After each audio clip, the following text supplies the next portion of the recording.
स्थानिक स्वराज्य संस्थेच्या निवडणुका आता अवघ्या काही दिवसांवर आल्या असून उमेदवारी अर्ज दाखल करण्यासाठी अवघे काही तास उरले असताना आता उमेदवारांची प्रचारात धामधूम पाहायला मिळत आहे। प्रभाग क्रमांक 23 मधून कांचन जावळे यांनी आपला उमेदवारी अर्ज दाखल केला असून यावेळी मोठ्या प्रमाणात महिलांचा समावेश पाहायला मिळाला।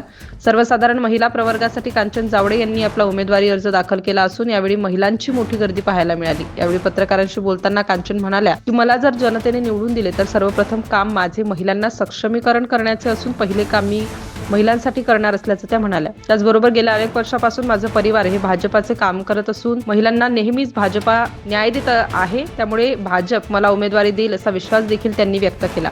सगळ्यात आधी मी माझी ओळख करून देते। मी सौ कांचन अमोल जावळे। जय भीम जय शिवराय। मी गेले बरेच वर्ष माझं कुटुंब म्हणा किंवा मी म्हणा आम्ही भाजपसाठी काम केलेलं आहे। मी सर्वसामान्य महिला आहे आणि आम्ही माननीय आपले लक्ष्मण भाऊ जगताप असताना त्यांच्यासोबत काम केले। कोणतेही पद वगैरे नसताना मी एक गृहिणी आहे, सर्वसामान्य जनतेतनं कुटुंबातनं आलेली महिला आहे, त्यामुळे मला महिलांचा खूप सारा सपोर्ट आहे।